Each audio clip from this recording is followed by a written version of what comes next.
Chapter 19. The snare is laid. Beware, Lupin. The power that had impelled Don Luis to battle and victory was so intense that it suffered, so to speak, no cheek. Disappointment, rage, humiliation, torture, were all swallowed up in an immediate desire for action and information, together with a longing to continue the chase. The rest was but an incident of no importance, which would soon be very simply explained. The petrified taxi driver was gazing wildly at the peasants coming from the distant farms, attracted by the sound of the aeroplane. Don Luis took him by the throat and put the barrel of his revolver to the man's temple. "Tell me what you know, or you're a dead man." And when the unhappy wretch began to stammer out entreaties, "It's no use moaning, no use hoping for assistance. Those people won't get here in time. So there's only one way of saving yourself, speak. Last night a gentleman came to Versailles from Paris in a taxi, left it and took yours, is that it?" "Yes." "The gentleman had a lady with him?"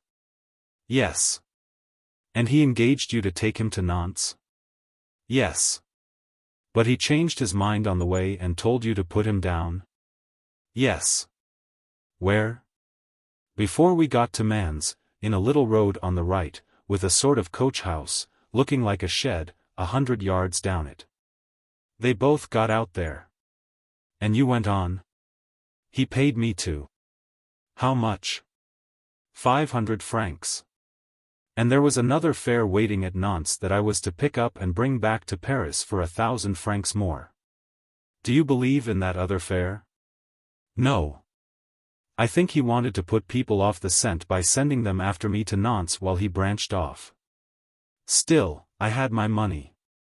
And, when you left them, weren't you curious to see what happened?" "No." "Take care. A movement of my finger and I blow out your brains." "Speak." "Well, yes, then. I went back on foot, behind a bank covered with trees. The man had opened the coach house and was starting a small limousine car. The lady did not want to get in. They argued pretty fiercely. He threatened and begged by turns. But I could not hear what they said. She seemed very tired. He gave her a glass of water, which he drew from a tap in the wall. Then she consented. He closed the door on her and took his seat at the wheel. "A glass of water," cried Don Luis. "Are you sure he put nothing else into the glass?" The driver seemed surprised at the question and then answered. "Yes, I think he did. He took something from his pocket." "Without the lady's knowledge?" "Yes, she didn't see." Don Luis mastered his horror. After all, it was impossible that the villain had poisoned Florence in that way, at that place, without anything to warrant so great a hurry. No, it was more likely that he had employed a narcotic. A drug of some sort which would dull Florence's brain and make her incapable of noticing by what new roads and through what towns he was taking her. "And then," he repeated, "she decided to step in?" "Yes, and he shut the door and got into the driver's seat. I went away then." "Before knowing which direction they took?" "Yes." "Did you suspect on the way that they thought that they were being followed?" "Certainly." "He did nothing but put his head out of the window." "Did the lady cry out at all?" "No." "Would you know him again if you saw him?" "No, I'm sure I shouldn't. At Versailles it was dark. And this morning I was too far away. Besides, it's curious, but the first time he struck me as very tall, and this morning, on the contrary, he looked quite a short man, as though bent in two. I can't understand it at all." Don Luis reflected. It seemed to him that he had asked all the necessary questions. Moreover, a gig drawn by a quick-trotting horse was approaching the crossroads. There were 2 others behind it. And the groups of peasants were now quite near. He must finish the business. He said to the chauffeur. "I can see by your face that you intend to talk about me. Don't do that, my man, it would be foolish of you. Here's 1,000 franc note for you." Only, if you blab, I'll make you repent it. That's all I have to say to you." He turned to Devan, whose machine was beginning to block the traffic, and asked. "Can we start?" "Whenever you like." "Where are we going?" Paying no attention to the movements of the people coming from every side, Don Luis unfolded his map of France and spread it out before him. He experienced a few seconds of anxiety at seeing the complicated tangle of roads and picturing the infinite number of places to which the villain might carry Florence. But he pulled himself together. He did not allow himself to hesitate. He refused even to reflect. He was determined to find out, and to find out everything, at once, without clues, without useless consideration. Simply by the marvelous intuition which invariably guided him at any crisis in his life. And his self-respect also required that he should give Devan his answer without delay, and that the disappearance of those whom he was pursuing should not seem to embarrass him. With his eyes glued to the map, he placed one finger on Paris and another on Le Mans and, even before he had asked himself why the scoundrel had chosen that Paris, Le Mans, Angers route, he knew the answer to the question. The name of a town had struck him and made the truth appear like a flash of lightning, Alassa. Then and there, by the light of his memory, he penetrated the mystery. He repeated. "Where are we going?" "Back again, bearing to the left." "Any particular place?" "Alassa." "All right," said Devan. "Lend a hand, some of you. I can make an easy start from that field just there." Don Luis and a few others helped him, and the preparations were soon made. Devan tested his engine. Everything was in perfect order. At that moment a powerful racing car, with a siren yelling like a vicious animal, came tearing along the Angers road and promptly stopped. 3 men got out and rushed up to the driver of the yellow taxicab. Don Luis recognized them. They were Weber, the deputy chief, and the men who had taken him to the lockup the night before, sent by the prefect of police to follow up the scoundrel's tracks. They had a brief interchange of words with the cab driver, which seemed to put them out. And they kept on gesticulating and plying him with fresh questions while looking at their watches and consulting their road maps. Don Luis went up to them. He was unrecognizable, with his head wrapped in his aviation cap and his face concealed by his goggles. Changing his voice. "The birds have flown, Mr. Deputy Chief," he said. Weber looked at him in utter amazement. Don Luis grinned. "Yes, flown. Our friend from the Isle St. Louis is an artful dodger, you know. My lord's in his 3rd motor. After the yellow car of which you heard at Versailles last night, he took another at Le Mans, destination unknown." The deputy chief opened his eyes in amazement. Who was this person who was mentioning facts that had been telephoned to police headquarters only at 2 o'clock that morning? He gasped. "But who are you, monsieur?" "What? Don't you know me? What's the good of making appointments with people? You strain every nerve to be punctual, and then they ask you who you are. Come, Weber, confess that you're doing it to annoy me. Must you gaze on my features in broad daylight? Here goes." He raised his mask. "Arsène Lupin," spluttered the detective.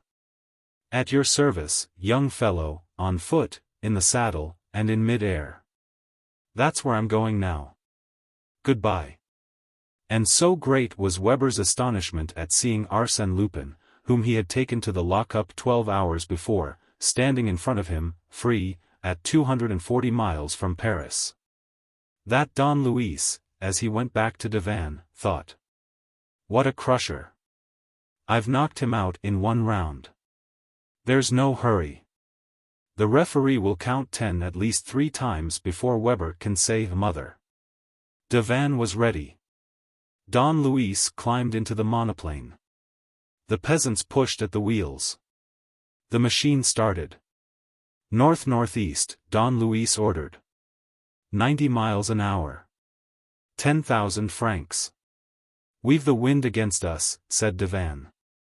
5,000 francs extra for the wind, shouted Don Luis. He admitted no obstacle in his haste to reach Dominic. He now understood the whole thing and, harking back to the very beginning, he was surprised that his mind had never perceived the connection between the two skeletons hanging in the barn and the series of crimes resulting from the Mornington inheritance. Stranger still, how was it that the almost certain murder of Langernault, Hippolyte Fauvel's old friend, had not afforded him all the clues which it contained?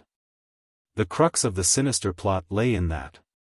Who could have intercepted, on Fauvel's behalf, the letters of accusation which Fauvel was supposed to write to his old friend Langernault? Except someone in the village or someone who had lived in the village? And now everything was clear. It was the nameless scoundrel who had started his career of crime by killing old Langernault and then the de Desislemer couple. The method was the same as later on, it was not direct murder, but anonymous murder, murder by suggestion. Like Mornington the American, like Fauvel the engineer, like Marie, like Gaston Sauverand. Old Langernault had been craftily done away with and the de Desislemer couple driven to commit suicide in the barn. It was from there that the tiger had come to Paris, where later he was to find Fauvel and Cosmo Mornington and plot the tragic affair of the inheritance. And it was there that he was now returning. There was no doubt about that. To begin with, the fact that he had administered a narcotic to Florence constituted an indisputable proof. Was he not obliged to put Florence to sleep in order to prevent her from recognizing the landscape at Alassa and Dominic, or the old castle, which she had explored with Gaston Sauverand? On the other hand, the Le Mans, Angers, Nantes route, which had been taken to put the police on a false track, meant only an extra hour or two, at most, for anyone motoring to Alassa. Lastly, that coach house near a big town, that limousine waiting, ready charged with petrol, showed that the villain, when he intended to visit his retreat, took the precaution of stopping at Le Mans, in order to go from there, in his limousine, to Langernault's deserted estate. He would therefore reach his lair at 10 o'clock that morning. And he would arrive there with Florence Levasseur dead asleep. The question forced itself upon him, the terrible persistent question, what did he mean to do with Florence Levasseur? Faster! Faster! Cried Don Luis. Now that he knew the scoundrel's haunt, the man's scheme became hideously evident to him. Feeling himself hunted down, lost, an object of hatred and terror to Florence, whose eyes were now open to the true state of things. What plan could he have in mind except his invariable plan of murder? Faster! Cried Don Luis. We're making no headway. Go faster, can't you? Florence murdered. Perhaps the crime was not yet accomplished. No, it could not be. Killing takes time. It is preceded by words, by the offer of a bargain, by threats, by entreaties, by a wholly unspeakable scene. But the thing was being prepared, Florence was going to die. Florence was going to die by the hand of the brute who loved her. For he loved her. Don Luis had an intuition of that monstrous love. And he was bound to believe that such a love could only end in torture and bloodshed. Sable. Ciel le Guillaume. The earth sped beneath them. The trees and houses glided by like shadows. And then Alassa. It was hardly more than 1:45 when they landed in a meadow between the town and Dominic. Don Luis made inquiries. A number of motor cars had passed along the road to Dominic, including a small limousine driven by a gentleman who had turned down a crossroad. And this crossroad led to the woods at the back of Langernault's estate, the old castle.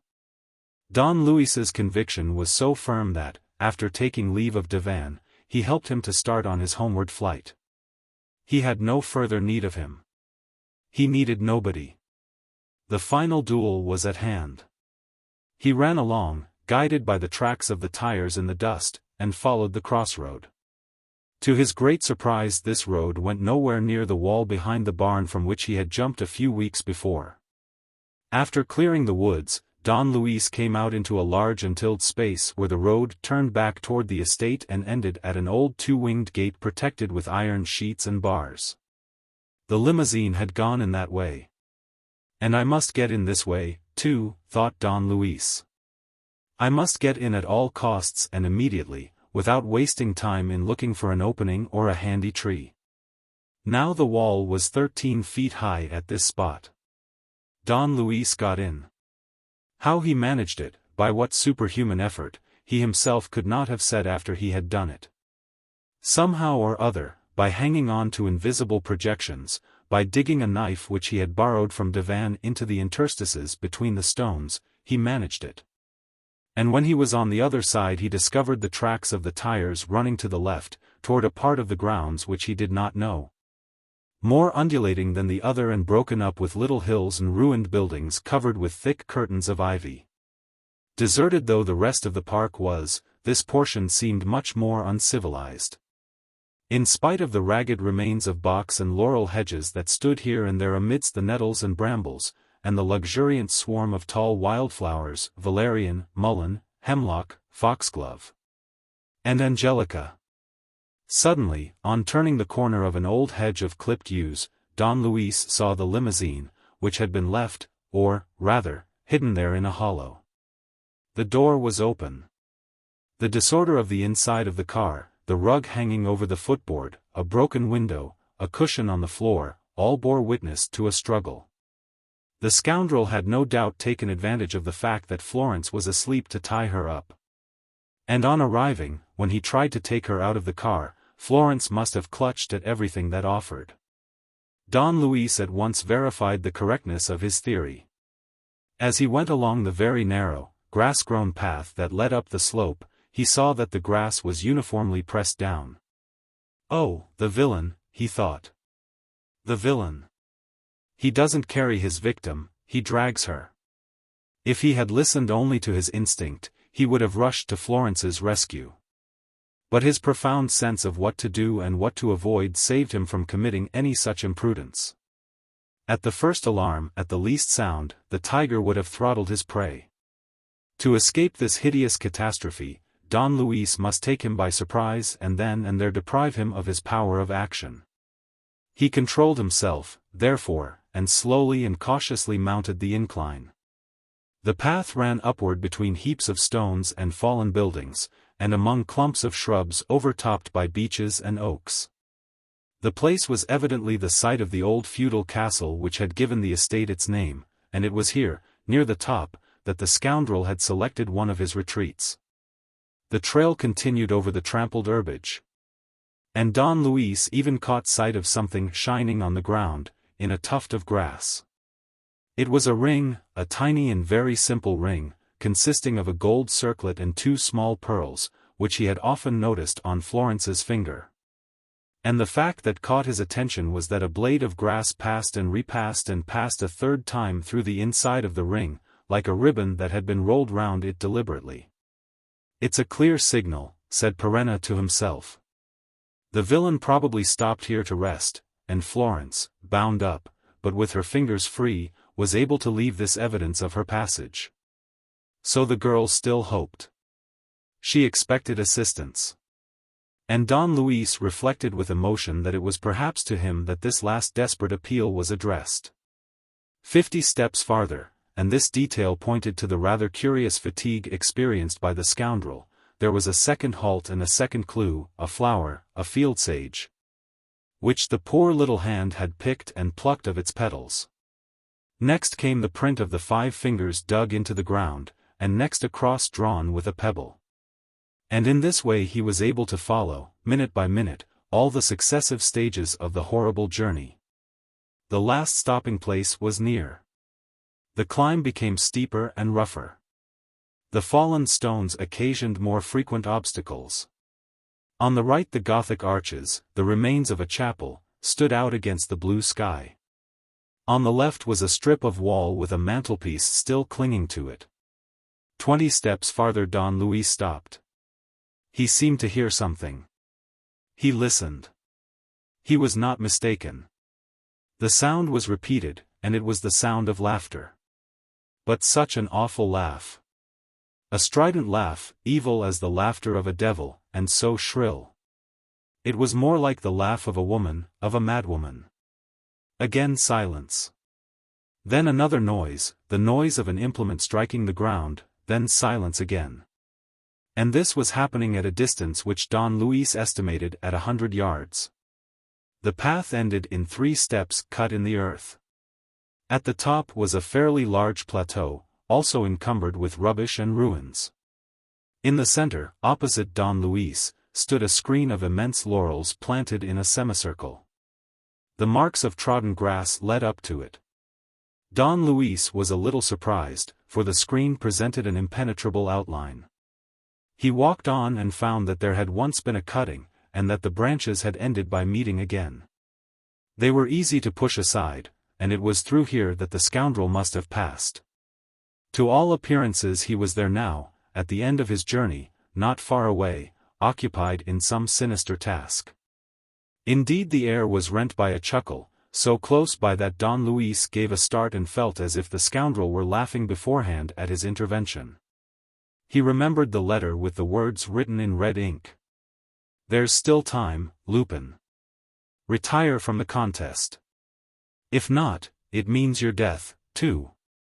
When you think that your object is attained, when your hand is raised against me and you utter words of triumph, at the same moment the ground will open beneath your feet.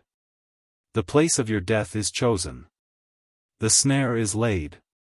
Beware, Lupin." The whole letter passed through his brain, with its formidable threat. And he felt a shiver of fear. But no fear could stay the man that he was. He had already taken hold of the branches with his hands and was clearing a way for himself. He stopped. A last bulwark of leaves hid him from sight. He pulled some of them aside at the level of his eyes. And he saw.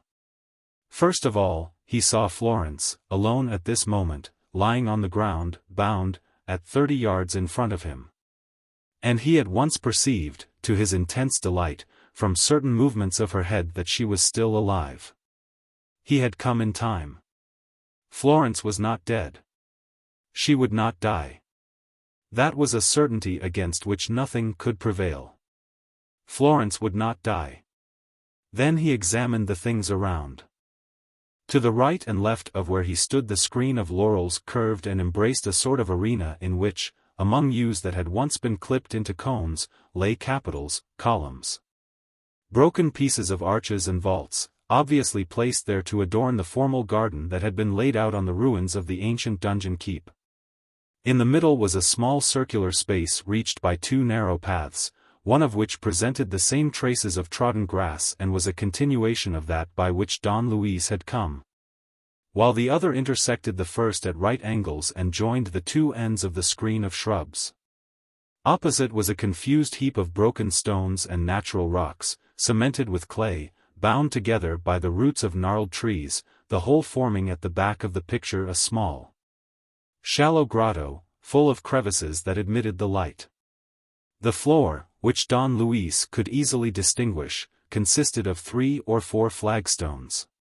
Florence Levasseur lay inside this grotto, bound hand and foot, looking like the victim of some mysterious sacrifice about to be performed on the altar of the grotto. In the amphitheater of this old garden closed by the wall of tall laurels and overlooked by a pile of ancestral ruins. In spite of the distance, Don Luis was able to make out every detail of her pale face.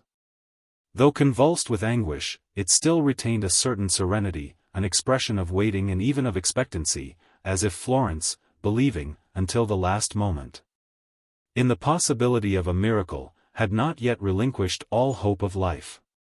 Nevertheless, though she was not gagged, she did not call for help.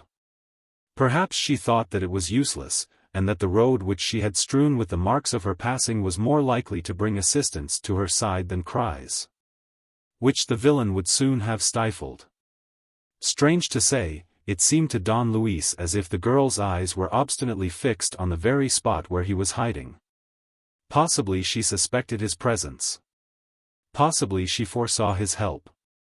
Suddenly Don Luis clutched one of his revolvers and half raised his arm, ready to take aim. The sacrificer, the butcher, had just appeared, not far from the altar on which the victim lay. He came from between 2 rocks, of which a bush marked the intervening space, which apparently afforded but a very low outlet, for he still walked as though bent double. With his head bowed and his long arms swinging so low as to touch the ground. He went to the grotto and gave his horrible chuckle. "You're still there, I see," he said. "No sign of the rescuer? Perseus is a little late, I fear. He'd better hurry." The tone of his voice was so shrill that Don Luis heard every word, and so odd, so unhuman, that it gave him a feeling of physical discomfort. He gripped his revolver tightly, prepared to shoot at the first suspicious movement. "He'd better hurry," repeated the scoundrel, with a laugh. "If not, all will be over in 5 minutes. You see that I'm a man of method, Florence, my darling." He picked up something from the ground. It was a stick shaped like a crutch. He put it under his left arm and, still bent in two, began to walk like a man who has not the strength to stand erect. Then suddenly, and with no apparent cause to explain his change of attitude, he drew himself up and used his crutch as he would a cane. He then walked round the outside of the grotto, making a careful inspection, the meaning of which escaped Don Luis for the time. He was of a good height in this position. And Don Luis easily understood why the driver of the yellow taxi, who had seen him under two such different aspects, was unable to say whether he was very tall or very short. But his legs, slack and unsteady, gave way beneath him, as if any prolonged exertion were beyond his power. He relapsed into his first attitude. The man was a cripple, smitten with some disease that affected his powers of locomotion. He was excessively thin. Don Luis also saw his pallid face, his cavernous cheeks, his hollow temples, his skin the color of parchment, the face of a sufferer from consumption, a bloodless face. When he had finished his inspection, he came up to Florence and said, "Though you've been very good, baby, and haven't screamed so far, we'd better take our precautions and remove any possibility of a surprise by giving you a nice little gag to wear, don't you think?" He stooped over her and wound a large handkerchief round the lower part of her face. Then, bending still farther down, he began to speak to her in a very low voice, talking almost into her ear. But wild bursts of laughter, horrible to hear, interrupted this whispering. Feeling the imminence of the danger, dreading some movement on the wretch's part, a sudden murderous attack, the prompt prick of a poisoned needle, Don Luis had leveled his revolver and, confident of his skill, waited events. What was happening over there? What were the words spoken? What infamous bargain was the villain proposing to Florence? At what shameful price could she obtain her release? The cripple stepped back angrily, shouting in furious accents. "But don't you understand that you are done for? Now that I have nothing more to fear, now that you have been silly enough to come with me and place yourself in my power, what hope have you left? To move me, perhaps, is that it? Because I'm burning with passion, you imagine? Oh, you never made a greater mistake, my pet. I don't care a fig if you do die. Once dead, you cease to count. What else? Perhaps you consider that, being crippled, I shall not have the strength to kill you? But there's no question of my killing you, Florence. Have you ever known me kill people? Never. I'm much too big a coward, I should be frightened, should shake all over. No, no, Florence, I shan't touch you, and yet. Here, look what's going to happen, see for yourself. I tell you the thing's managed in my own style. And, whatever you do, don't be afraid. It's only a preliminary warning." He had moved away and, helping himself with his hands, holding on to the branches of a tree, he climbed up the first layers of rock that formed the grotto on the right. Here he knelt down. There was a small pickaxe lying beside him. He took it and gave 3 blows to the nearest heap of stones. They came tumbling down in front of the grotto. Don Luis sprang from his hiding place with a roar of terror. He had suddenly realized the position, the grotto, the accumulation of boulders, the piles of granite, everything was so placed that its equilibrium could be shattered at any moment. and that Florence ran the risk of being buried under the rubbish. It was not a question, therefore, of slaying the villain, but of saving Florence on the spot. He was halfway across in 2 or 3 seconds. But here, in one of those mental flashes which are even quicker than the maddest rush, he became aware that the tracks of trampled grass did not cross the central circus and that the scoundrel had gone round it. Why? That was one of the questions which instinct, ever suspicious, puts, but which reason has not the time to answer. Don Luis went straight ahead. And he had no sooner set foot on the place than the catastrophe occurred. It all happened with incredible suddenness, as though he had tried to walk on space and found himself hurled into it. The ground gave way beneath him. The clods of grass separated, and he fell. He fell down a hole which was none other than the mouth of a well 4 feet wide at most, the curb of which had been cut down level with the ground. Only this was what took place, as he was running very fast. His impetus flung him against the opposite wall in such a way that his forearms lay on the outer ledge and his hands were able to clutch at the roots of plants. So great was his strength that he might just have been able to drag himself up by his wrists. But responding to the attack, the scoundrel had at once hurried to meet his assailant and was now standing at 10 paces from Don Luis, threatening him with his revolver. "Don't move," he cried, "or I'll smash you." Don Luis was thus reduced to helplessness, at the risk of receiving the enemy's fire. Their eyes met for a few seconds. The cripples were burning with fever, like the eyes of a sick man. Crawling along, watching Don Luis's slightest movement, he came and squatted beside the well. The revolver was leveled in his outstretched hand. And his infernal chuckle rang out again. "Lupin! Lupin! That's done it. Lupin's dive. What a mug you must be. I warned you, you know, warned you in blood-red ink. Remember my words, the place of your death is chosen. The snare is laid. Beware, Lupin. And here you are. So you're not in prison? You warded off that stroke, you rogue, you. Fortunately, I foresaw events and took my precautions. What do you say to it? What do you think of my little scheme? I said to myself, all the police will come rushing at my heels. But there's only one who's capable of catching me, and that's Lupin. So we'll show him the way, we'll lead him on the leash all along a little path scraped clean by the victim's body. And then a few landmarks, scattered here and there.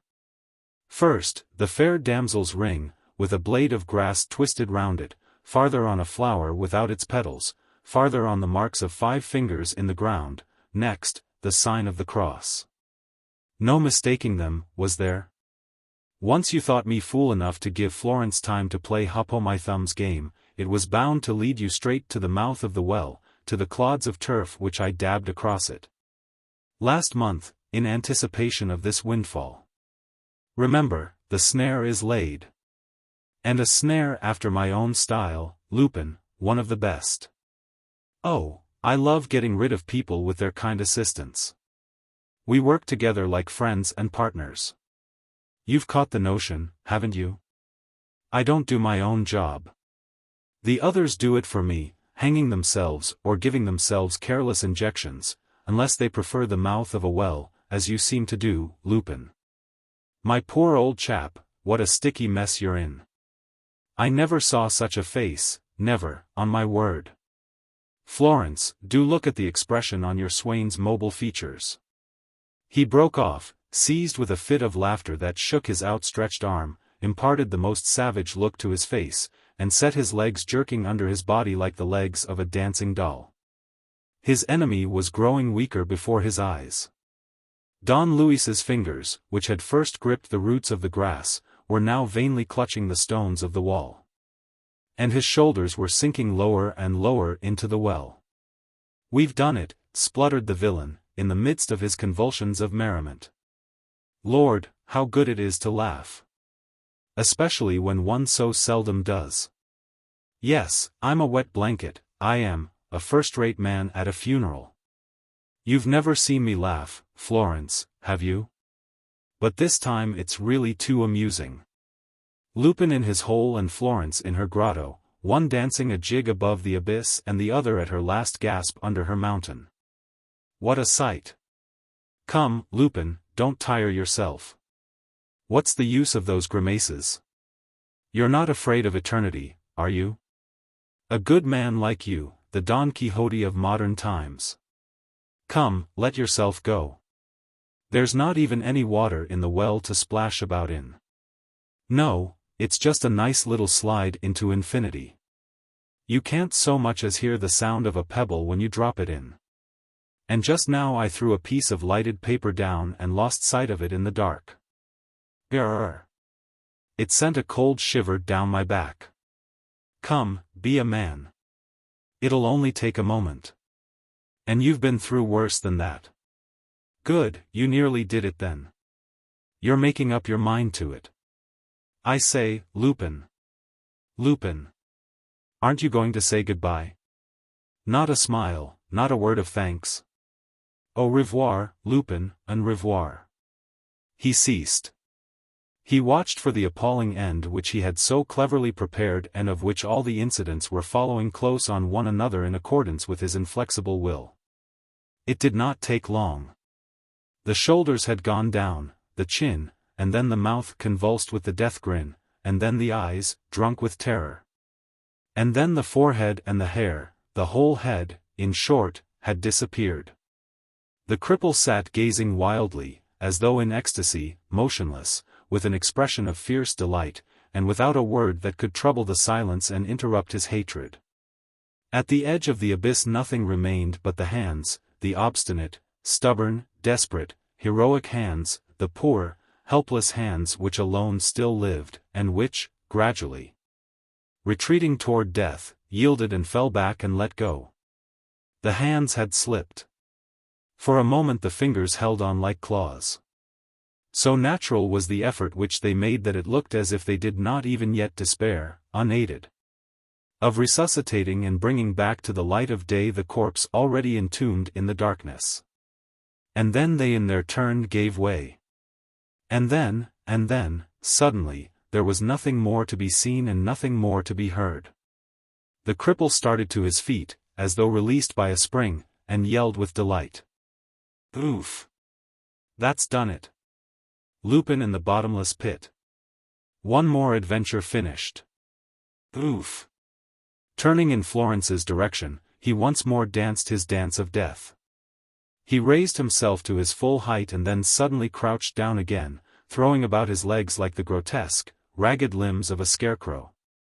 And he sang and whistled and belched forth insults and hideous blasphemies. Then he came back to the yawning mouth of the well and, standing some way off, as if still afraid to come nearer, he spat into it 3 times. Nor was this enough for his hatred. There were some broken pieces of statuary on the ground. He took a carved head, rolled it along the grass, and sent it crashing down the well. A little farther away was a stack of old, rusty cannon balls. These also he rolled to the edge and pushed in. 5, 10, 15 cannon balls went scooting down, one after the other, banging against the walls with a loud and sinister noise which the echo swelled into the angry roar of distant thunder. There, take that, Lupin. I'm sick of you, you dirty cad. That's for the spokes you put in my wheel, over that damned inheritance. Here, take this, too. And this. And this. Here's a chocolate for you in case you're hungry. Do you want another? Here you are, old chap. Catch. He staggered, seized with a sort of giddiness, and had to squat on his haunches. He was utterly spent. However, obeying a last convulsion, he still found the strength to kneel down by the well, and leaning over the darkness, he stammered, breathlessly. Hi. I say. Corpse. Don't go knocking at the gate of hell at once. The little girl's joining you in 20 minutes. Yes, that's it, at 4 o'clock. You know I'm a punctual man and keep my appointments to the minute. She'll be with you at 4 o'clock exactly. By the way, I was almost forgetting, the inheritance, you know, Mornington's 100 millions, well, that's mine. Why, of course. You can't doubt that I took all my precautions. Florence will explain everything presently. It's very well thought out, you'll see, you'll see. He could not get out another word. The last syllables sounded more like hiccups. The sweat poured from his hair and his forehead, and he sank to the ground, moaning like a dying man tortured by the last throes of death. He remained like that for some minutes, with his head in his hands, shivering all over his body. He appeared to be suffering everywhere, in each anguished muscle, in each sick nerve. Then, under the influence of a thought that seemed to make him act unconsciously, one of his hands crept spasmodically down his side, and, groping, uttering hoarse cries of pain, he managed to take from his pocket and put to his lips a phial out of which he greedily drank 2 or 3 mouthfuls. He at once revived, as though he had swallowed warmth and strength. His eyes grew calmer, his mouth shaped itself into a horrible smile. He turned to Florence and said, "Don't flatter yourself, pretty one, I'm not gone yet, and I've plenty of time to attend to you. And then, after that, there'll be no more worries, no more of that scheming and fighting that wears one out. A nice, quiet, uneventful life for me.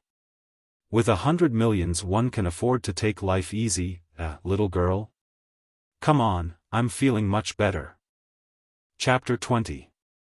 Florence's Secret. It was time for the second act of the tragedy. Don Luis Perenna's death was to be followed by that of Florence. Like some monstrous butcher, the cripple passed from one to the other with no more compassion than if he were dealing with the oxen in a slaughterhouse. Still weak in his limbs, he dragged himself to where the girl lay, took a cigarette from a gunmetal case, and, with a final touch of cruelty, said, "When this cigarette is quite burnt out, Florence, it will be your turn. Keep your eyes on it. It represents the last minutes of your life reduced to ashes. Keep your eyes on it, Florence, and think. I want you to understand this, all the owners of the estate, and old Langernault in particular, have always considered that the heap of rocks and stones overhanging your head was bound to fall to pieces sooner or later. And I myself, for years, with untiring patience, believing in a favorable opportunity, have amused myself by making it crumble away still more, by undermining it with the rain water, in short, by working at it in such a way that, upon my word, I can't make out how the thing keeps standing at all. Or, rather, I do understand. The few strokes with the pickaxe which I gave it just now were merely intended for a warning. But I have only to give one more stroke in the right place, and knock out a little brick wedged in between 2 lumps of stone, for the whole thing to tumble to the ground like a house of cards. A little brick, Florence, he chuckled, a tiny little brick which chance placed there, between 2 blocks of stone, and has kept in position until now. Out comes the brick, down come the blocks, and there's your catastrophe." He took breath and continued. "After that? After that, Florence, either the smash will take place in such a way that your body will not even be in sight, if anyone should dream of coming here to look for you. Or else it will be partly visible, in which case I shall at once cut and destroy the cords with which you are tied. What will the law think then? Simply that Florence Levasseur, a fugitive from justice, hid herself in a grotto which fell upon her and crushed her. That's all. A few prayers for the rash creature's soul, and not another word. As for me, when my work is done and my sweetheart dead, I shall pack my traps, carefully remove all the traces of my coming, smooth every inch of the trampled grass. Jump into my motor car, sham death for a little while, and then put in a sensational claim for the 100 millions. He gave a little chuckle, took 2 or 3 puffs at his cigarette, and added, calmly, "I shall claim the 100 millions and I shall get them. That's the prettiest part of it. I shall claim them because I'm entitled to them. And I explained to you just now before Master Lupin came interfering, how, from the moment that you were dead, I had the most undeniable legal right to them. And I shall get them, because it is physically impossible to bring up the least sort of proof against me. He moved closer. There's not a charge that can hurt me. Suspicions, yes, moral presumptions, clues, anything you like, but not a scrap of material evidence. Nobody knows me. One person has seen me as a tall man, another as a short man. My very name is unknown. All my murders have been committed anonymously. All my murders are more like suicides, or can be explained as suicides. I tell you, the law is powerless. With Lupin dead, and Florence Levasseur dead, there's no one to bear witness against me. Even if they arrested me, they would have to discharge me in the end for lack of evidence. I shall be branded, execrated, hated, and cursed. My name will stink in people's nostrils, as if I were the greatest of malefactors. But I shall possess the 100 millions. And with that, pretty one, I shall possess the friendship of all decent men. I tell you again, with Lupin and you gone, it's all over. There's nothing left, nothing but some papers and a few little things which I have been weak enough to keep until now, in this pocketbook here. And which would be enough and more than enough to cost me my head, if I did not intend to burn them in a few minutes and send the ashes to the bottom of the well. So you see, Florence, all my measures are taken. You need not hope for compassion from me, nor for help from anywhere else, since no one knows where I have brought you, and Arsène Lupin is no longer alive. Under these conditions, Florence, make your choice. The ending is in your own hands, either you die, absolutely and irrevocably, or you accept my love. There was a moment of silence, then. Answer me yes or no. A movement of your head will decide your fate. If it's no, you die. If it's yes, I shall release you. We will go from here and, later, when your innocence is proved, and I'll see to that, you shall become my wife. Is the answer yes, Florence? He put the question to her with real anxiety and with a restrained passion that set his voice trembling. His knees dragged over the flagstones. He begged and threatened, hungering to be entreated and, at the same time, almost eager for a refusal, so great was his natural murderous impulse. Is it yes, Florence? A nod, the least little nod, and I shall believe you implicitly, for you never lie and your promise is sacred. Is it yes, Florence? Oh, Florence, answer me. It is madness to hesitate. Your life depends on a fresh outburst of my anger. Answer me. Here, look, my cigarette is out. I'm throwing it away, Florence. A sign of your head, is the answer yes or no? He bent over her and shook her by the shoulders, as if to force her to make the sign which he asked for. But suddenly seized with a sort of frenzy, he rose to his feet and exclaimed. She's crying. She's crying. She dares to weep. But, wretched girl, do you think that I don't know what you're crying for? I know your secret, pretty one, and I know that your tears do not come from any fear of dying. You? Why, you fear nothing. No, it's something else. Shall I tell you your secret? Oh, I can't, though the words scorch my lips. Oh, cursed woman, you've brought it on yourself. You yourself want to die, Florence, as you're crying, you yourself want to die. While he was speaking he hastened to get to work and prepare the horrible tragedy.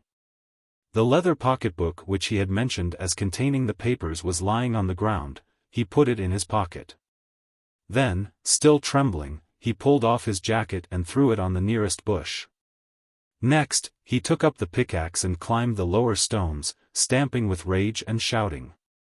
It's you who have asked to die, Florence. Nothing can prevent it now.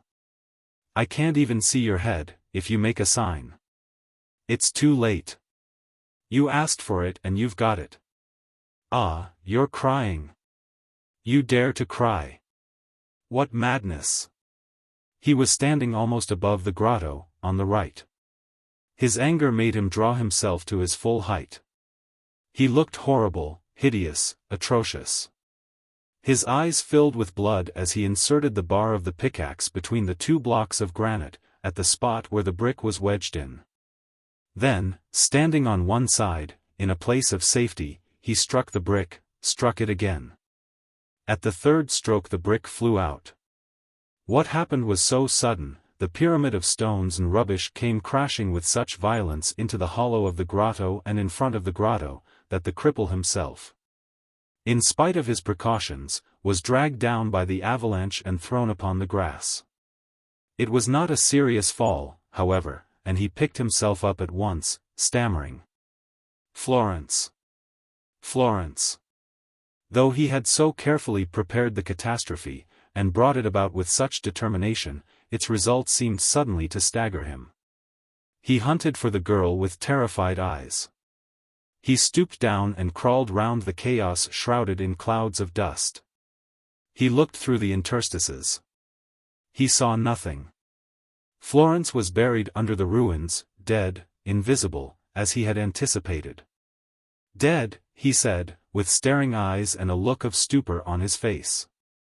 "Dead. Florence is dead." Once again he lapsed into a state of absolute prostration, which gradually slackened his legs, brought him to the ground and paralyzed him. His two efforts, following so close upon each other and ending in disasters of which he had been the immediate witness, seemed to have robbed him of all his remaining energy. With no hatred in him, since Arsène Lupin no longer lived, with no love, since Florence was no more, he looked like a man who has lost his last motive for existence. Twice his lips uttered the name of Florence. Was he regretting his friend? Having reached the last of that appalling series of crimes, was he imagining the several stages, each marked with a corpse? Was something like a conscience making itself felt deep down in that brute? Or was it not rather the sort of physical torpor that numbs the sated beast of prey, glutted with flesh, drunk with blood, a torpor that is almost voluptuousness? Nevertheless, he once more repeated Florence's name, and tears rolled down his cheeks. He lay long in this condition, gloomy and motionless. And when, after again taking a few sips of his medicine, he went back to his work, he did so mechanically, with none of that gaiety which had made him hop on his legs and set about his murder as though he were going to a pleasure party. He began by returning to the bush from which Lupin had seen him emerge. Behind this bush, between two trees, was a shelter containing tools and arms, spades, rakes, guns, and rolls of wire and rope. Making several journeys, he carried them to the well, intending to throw them down it before he went away. He next examined every particle of the little mound up which he had climbed, in order to make sure that he was not leaving the least trace of his passage. He made a similar examination of those parts of the lawn on which he had stepped, except the path leading to the well, the inspection of which he kept for the last. He brushed up the trodden grass and carefully smoothed the trampled earth. He was obviously anxious and seemed to be thinking of other things, while at the same time mechanically doing those things which a murderer knows by force of habit that it is wise to do. One little incident seemed to wake him up. A wounded swallow fell to the ground close by where he stood. He stooped, caught it, and crushed it in his hands, kneading it like a scrap of crumpled paper. And his eyes shone with a savage delight as he gazed at the blood that trickled from the poor bird and reddened his hands. But, when he flung the shapeless little body into a furze bush, he saw on the spikes in the bush a hare, a long, fair hare, and all his depression returned at the memory of Florence. He knelt in front of the ruined grotto. Then, breaking 2 sticks of wood, he placed the pieces in the form of a cross under one of the stones. As he was bending over, a little looking-glass slipped from his waistcoat pocket and, striking a pebble, broke. This sign of ill luck made a great impression on him. He cast a suspicious look around him and, shivering with nervousness, as though he felt threatened by the invisible powers, he muttered, I'm afraid. Let's go away." His watch now marked 4:30. He took his jacket from the shrub on which he had hung it, slipped his arms into the sleeves, and put his hand in the right-hand outside pocket, where he had placed the pocketbook containing his papers. "Hello," he said, in great surprise. "I was sure I had." He felt in the left outside pocket, then in the handkerchief pocket, then, with feverish excitement, in both the inside pockets. The pocketbook was not there. And, to his extreme amazement, all the other things which he was absolutely certain that he had left in the pockets of his jacket were gone: his cigarette case, his box of matches, his notebook. He was flabbergasted. His features became distorted. He spluttered incomprehensible words, while the most terrible thought took hold of his mind so forcibly as to become a reality: there was someone within the precincts of the old castle. There was someone within the precincts of the old castle. And this someone was now hiding near the ruins, in the ruins perhaps. And this someone had seen him. And this someone had witnessed the death of Arsène Lupin and the death of Florence Levasseur. And this someone, taking advantage of his heedlessness and knowing from his words that the papers existed, had searched his jacket and rifled the pockets. His eyes expressed the alarm of a man accustomed to work in the darkness unperceived, and who suddenly becomes aware that another's eyes have surprised him at his hateful task and that he is being watched in every movement for the first time in his life. Whence did that look come that troubled him as the daylight troubles a bird of the night? Was it an intruder hiding there by accident, or an enemy bent upon his destruction? Was it an accomplice of Arsène Lupin, a friend of Florence, one of the police? And was this adversary satisfied with his stolen booty, or was he preparing to attack him? The cripple dared not stir. He was there, exposed to assault, on open ground, with nothing to protect him against the blows that might come before he even knew where the adversary was. At last, however, the imminence of the danger gave him back some of his strength. Still motionless, he inspected his surroundings with an attention so keen that it seemed as if no detail could escape him. He would have sighted the most indistinct shape among the stones of the ruined pile, or in the bushes, or behind the tall laurel screen. Seeing nobody, he came along, supporting himself on his crutch. He walked without the least sound of his feet or of the crutch, which probably had a rubber shoe at the end of it. His raised right hand held a revolver. His finger was on the trigger. The least effort of his will, or even less than that, a spontaneous injunction of his instinct, was enough to put a bullet into the enemy. He turned to the left. On this side, between the extreme end of the laurels and the first fallen rocks, there was a little brick path which was more likely the top of a buried wall. The cripple followed this path, by which the enemy might have reached the shrub on which the jacket hung without leaving any traces. The last branches of the laurels were in his way, and he pushed them aside. There was a tangled mass of bushes. To avoid this, he skirted the foot of the mound, after which he took a few more steps, going round a huge rock.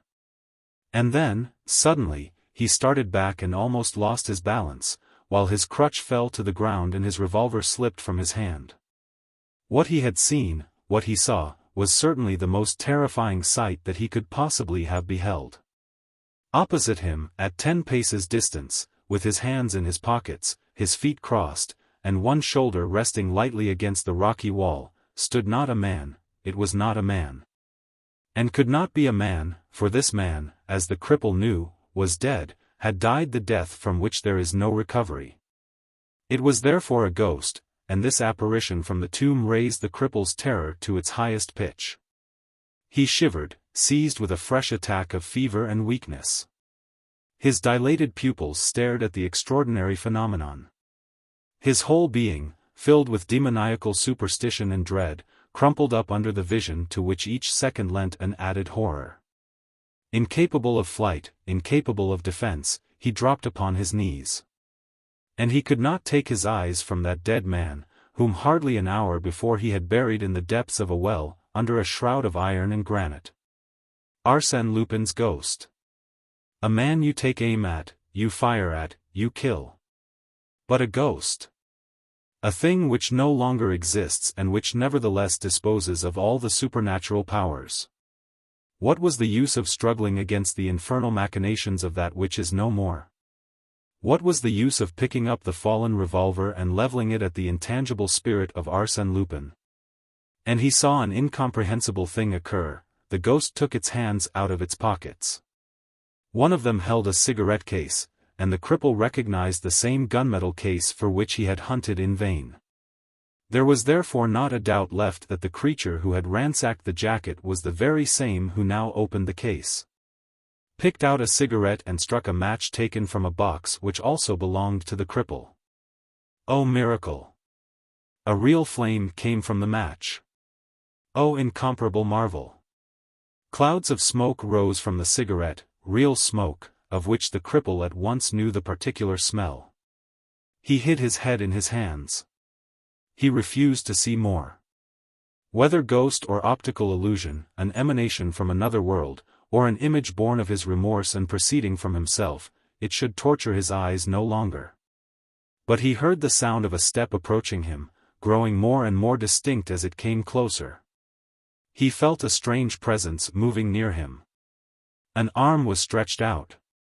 A hand fell on his shoulder. That hand clutched his flesh with an irresistible grip. And he heard words spoken by a voice which, beyond mistake, was the human and living voice of Arsène Lupin. "Why, my dear sir, what a state we're getting ourselves into. Of course, I understand that my sudden return seems an unusual and even an inconvenient proceeding, but still it does not do to be so uncontrollably impressed. Men have seen much more extraordinary things than that, such as Joshua staying the sun, and more sensational disasters, such as the Lisbon earthquake of 1755. The wise man reduces events to their proper proportions and judges them, not by their action upon his own destiny, but by the way in which they influence the fortunes of the world. Now confess that your little mishap is purely individual and does not affect the equilibrium of the solar system. You know what Marcus Aurelius says, on page 84, of Charpentier's edition. The cripple had plucked up courage to raise his head. And the real state of things now became so obviously apparent that he could no longer get away from the undeniable fact: Arsène Lupin was not dead. Arsène Lupin, whom he had hurled into the bowels of the earth and crushed as surely as an insect is crushed with a hammer, Arsène Lupin was not dead. How to explain so astounding a mystery the cripple did not even stop to wonder. One thing alone mattered: Arsène Lupin was not dead. Arsène Lupin looked and spoke as a living man does. Arsène Lupin was not dead. He breathed, he smiled, he talked, he lived. And it was so certainly life that the scoundrel saw before him that, obeying a sudden impulse of his nature and of his hatred for life, he flattened himself to his full length, reached his revolver, seized it, and fired. He fired, but it was too late.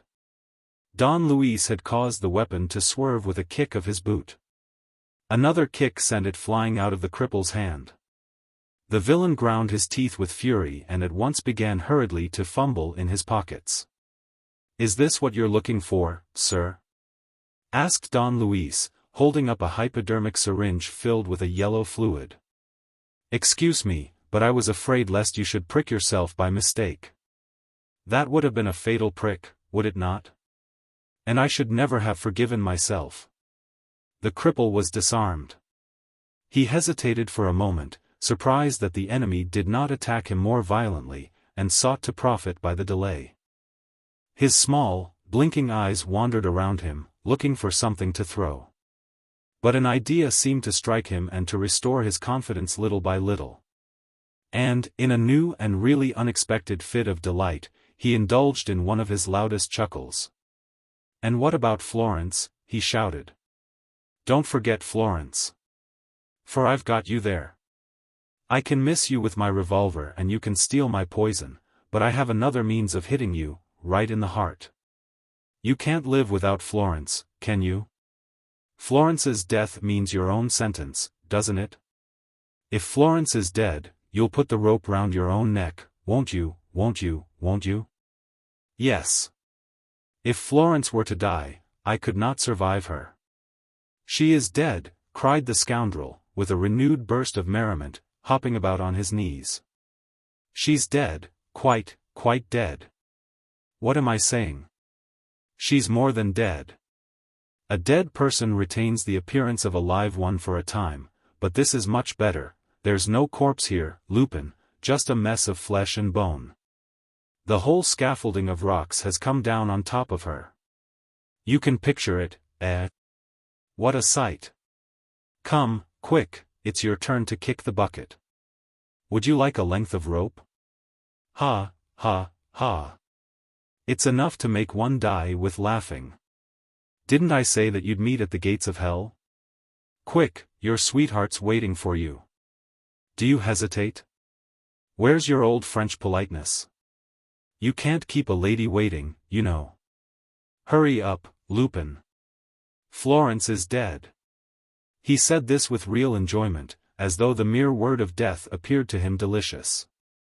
Don Luis had not moved a muscle.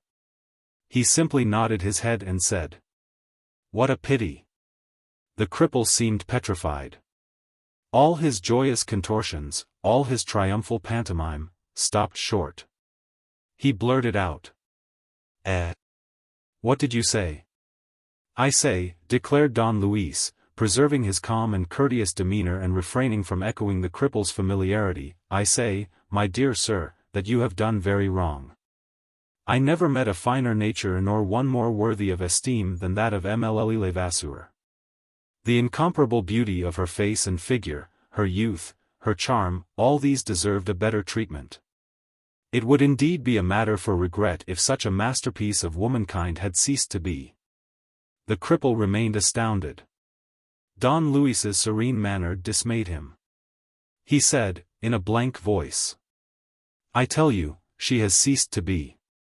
Haven't you seen the grotto? Florence no longer exists." "I refuse to believe it," said Don Luis quietly. "If that were so, everything would look different. The sky would be clouded, the birds would not be singing, and nature would wear her mourning garb. But the birds are singing, the sky is blue, everything is as it should be, the honest man is alive, and the rascal is crawling at his feet. How could Florence be dead?" A long silence followed upon these words. The two enemies, at 3 paces distance, looked into each other's eyes, Don Luis still as cool as ever, the cripple a prey to the maddest anguish. The monster understood. Obscure as the truth was, it shone forth before him with all the light of a blinding certainty. Florence also was alive. Humanly and physically speaking, the thing was not possible, but the resurrection of Don Luis was likewise an impossibility. And yet Don Luis was alive, with not a scratch on his face, with not a speck of dust on his clothes. The monster felt himself lost. The man who held him in the hollow of his implacable hand was one of those men whose power knows no bounds. He was one of those men who escape from the jaws of death and who triumphantly snatch from death those of whom they have taken charge. The monster retreated, dragging himself slowly backward on his knees along the little brick path. He retreated. He passed by the confused heap of stones that covered the place where the grotto had been, and did not turn his eyes in that direction. As if he were definitely convinced that Florence had come forth safe and sound from the appalling sepulchre. He retreated. Don Luis, who no longer had his eyes fixed on him, was busy unwinding a coil of rope which he had picked up, and seemed to pay no further attention to him. He retreated. And suddenly, after a glance at his enemy, he spun round, drew himself up on his slack legs with an effort, and started running toward the well. He was 20 paces from it. He covered 1/2, 3/4 of the distance. Already the mouth opened before him. He put out his arms, with the movement of a man about to dive, and shot forward. His rush was stopped. He rolled over on the ground, dragged back violently, with his arms fixed so firmly to his body that he was unable to stir. It was Don Luis, who had never wholly lost sight of him, who had made a slip knot to his rope and who had lassoed the cripple at the moment when he was going to fling himself down the abyss. The cripple struggled for a few moments. But the slip knot bit into his flesh. He ceased moving. Everything was over. Then Don Luis Perena, holding the other end of the lasso, came up to him and bound him hand and foot with what remained of the rope. The operation was carefully performed. Don Luis repeated it time after time, using the coils of rope which the cripple had brought to the well and gagging him with a handkerchief. And, while applying himself to his work, he explained, with affected politeness. "You see, sir, people always come to grief through excessive self-confidence. They never imagine that their adversaries can have resources which they themselves do not possess. For instance, when you got me to fall into your trap, how could you have supposed, my dear sir, that a man like myself, a man like Arsène Lupin, hanging on the brim of a well, with his arms resting on the brim and his feet against the inner wall, would allow himself to drop down it like the first silly fool that comes along? Look here, you were 15 or 20 yards away. And do you think that I had not the strength to leap out nor the courage to face the bullets of your revolver, when it was a question of saving Florence Levasseur's life and my own? Why, my poor sir, the tiniest effort would have been enough, believe me. My reason for not making the effort was that I had something better to do, something infinitely better. I will tell you why, that is, if you care to know. Do you? Well, then, at the very first moment, my knees and feet, propped against the inner wall, had smashed in a thick layer of plaster which closed up an old excavation in the well. And this I at once perceived. It was a stroke of luck, wasn't it? And it changed the whole situation. My plan was settled at once. While I went on acting my little part of the gentleman about to tumble down an abyss, putting on the most scared face, the most staring eyes, the most hideous grin, I enlarged that excavation, taking care to throw the chunks of plaster in front of me in such a way that their fall made no noise. When the moment came, at the very second when my swooning features vanished before your eyes, I simply jumped into my retreat, thanks to a rather plucky little wriggle of the loins. I was saved, because the retreat was dug out on the side where you were moving and because, being dark itself, it cast no light. All that I now had to do was to wait. I listened quietly to your threatening speeches. I let the things you flung down the well go past me. And, when I thought you had gone back to Florence, I was preparing to leave my refuge, to return to the light of day, and to fall upon you from behind, when Don Luis turned the cripple over, as though he were a parcel which he was tying up with string, and continued. Have you ever been to Tancarville, the old feudal castle in Normandy, on the banks of the Seine? Haven't you? Well, you must know that, outside the ruins of the keep, there is an old well which, like many other wells of the period, possesses the peculiarity of having two openings, one at the top, facing the sky, and the other a little lower down, hollowed out sideways in the wall and leading to one of the rooms of the keep. At Tancarville this second opening is nowadays closed with a grating. Here it was walled up with a layer of small stones and plaster. And it was just the recollection of Tancarville that made me stay, all the more as there was no hurry. Since you had had the kindness to inform me that Florence would not join me in the next world until 4 o'clock. I therefore inspected my refuge and soon realized that, as I had already felt by intuition, it was the foundation of a building which was now demolished and which had the garden laid out on its ruins. Well, I went on, groping my way and following the direction which, above ground, would have taken me to the grotto. My presentiments were not deceived. A gleam of daylight made its way at the top of a staircase of which I had struck the bottom step. I went up it and heard the sound of your voice. Don Luis turned the cripple over and was pretty rough about it. Then he resumed. I wish to impress upon you, my dear sir, that the upshot would have been exactly similar if I had attacked you directly and from the start in the open air. But, having said this, I confess that chance favored me to some purpose. It has often failed me, in the course of our struggle, but this time I had no cause to complain.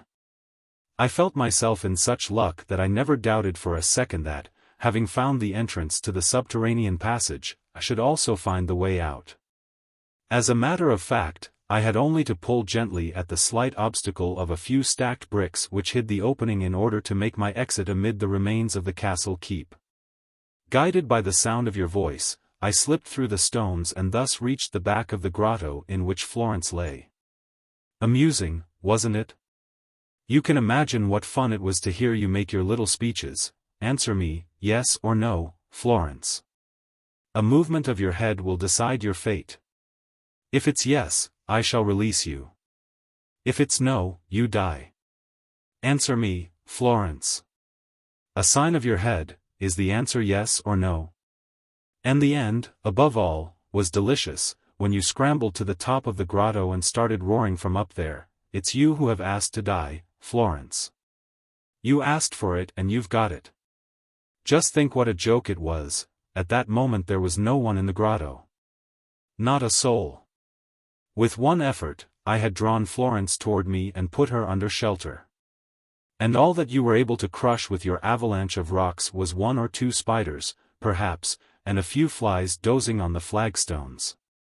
The trick was done and the farce was nearly finished. Act first, Arsène Lupin saved. Act second, Florence Levasseur saved. Act third and last, the monster vanquished, absolutely and with a vengeance. Don Luis stood up and contemplated his work with a satisfied eye. You look like a sausage, my son. He cried, yielding at last to his sarcastic nature and his habit of treating his enemies familiarly. A regular sausage. A bit on the thin side, perhaps, a save-loy for poor people. But there, you don't much care what you look like, I suppose? Besides, you're rather like that at all times. And, in any case, you're just the thing for the little display of indoor gymnastics which I have in mind for you. You'll see, it's an idea of my own, a really original idea. Don't be impatient, we shan't be long. He took one of the guns which the cripple had brought to the well and tied to the middle of the gun the end of a 12 or 15 yards length of rope. Fastening the other end to the cords with which the cripple was bound, just behind his back. He next took his captive round the body and held him over the well. Shut your eyes, if you feel at all giddy. And don't be frightened. I'll be very careful. Ready? He put the cripple down the yawning hole and next took hold of the rope which he had just fastened. Then, little by little, inch by inch, cautiously, so that it should not knock against the sides of the well, the bundle was let down at arm's length. When it reached a depth of 12 yards or so, the gun stopped its further descent and there it remained, slung in the dark and in the exact center of the narrow circumference. Don Luis set light to a number of pieces of paper, which went whirling down, shedding their sinister gleams upon the walls. Then, unable to resist the craving for a last speech, he leaned over, as the scoundrel had done, and grinned. I selected the place with care, so that you shouldn't catch cold. I'm bound to look after you, you see. I promised Florence that I wouldn't kill you, and I promised the French government to hand you over alive as soon as possible. Only, as I didn't know what to do with you until tomorrow morning, I've hung you up in the air. It's a pretty trick, isn't it? And you ought to appreciate it, for it's so like your own way of doing things. Just think, the gun is resting on its two ends, with hardly an inch to spare. So, if you start wriggling, or moving, or even breathing too hard, either the barrel or the butt end'll give way, and down you go. As for me, I've nothing to do with it. If you die, it'll be a pretty little case of suicide. All you've got to do, old chap, is to keep quiet. And the beauty of my little contrivance is that it will give you a foretaste of the few nights that will precede your last hour, when they cut off your head. From this moment forward you are alone with your conscience, face to face with what you perhaps call your soul, without anything to disturb your silent soliloquy. It's nice and thoughtful of me, isn't it? Well, I'll leave you. And remember, not a movement, not a sigh, not a wink, not a throb of the heart. And, above all, no larks. If you start larking, you're in the soup. Meditate, that's the best thing you can do. Meditate and wait. Goodbye, for the present. And Don Luis, satisfied with his homily, went off, muttering. That's all right. I won't go so far as Eugene Sue, who says that great criminals should have their eyes put out. But, all the same, a little corporal punishment, nicely seasoned with fear, is right and proper and good for the health and morals. Don Luis walked away and, taking the brick path round the ruins, turned down a little road, which ran along the outer wall to a clump of fir trees, where he had brought Florence for shelter. She was waiting for him, still aching from the horrible suffering which she had endured, but already in full possession of her pluck, mistress of herself, and apparently rid of all anxiety as to the issue of the fight between Don Luis and the cripple. "It's finished," he said, simply. "Tomorrow I will hand him over to the police." She shuddered. But she did not speak, and he observed her in silence. It was the first time that they were alone together since they had been separated by so many tragedies, and next hurled against each other like sworn enemies. Don Luis was so greatly excited that, in the end, he could utter only insignificant sentences, having no connection with the thoughts that came rushing through his mind. "We shall find the motor car if we follow this wall and then strike off to the left. Do you think you can manage to walk so far? When we're in the car, we'll go to Alasa. There's a quiet hotel close to the chief square. You can wait there until things take a more favorable turn for you, and that won't be long, as the criminal is caught." "Let's go," she said. He dared not offer to help her. For that matter, she stepped out firmly and her graceful body swung from her hips with the same even rhythm as usual. Don Luis once again felt all his old admiration and all his ardent love for her. And yet that had never seemed more remote than at this moment when he had saved her life by untold miracles of energy. She had not vouchsafed him a word of thanks nor yet one of those milder glances which reward an effort made. And she remained the same as on the first day, the mysterious creature whose secret soul he had never understood, and upon whom not even the storm of terrible events had cast the faintest light. What were her thoughts? What were her wishes? What aim was she pursuing? These were obscure problems which he could no longer hope to solve. Henceforth each of them must go his own way in life and each of them could only remember the other with feelings of anger and spite. "No," he said to himself, as she took her place in the limousine. "No. The separation shall not take place like that.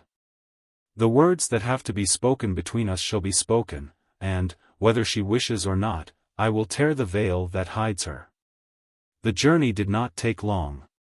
At Alasa Don Luis entered Florence in the visitor's book under the first name that occurred to him and left her to herself.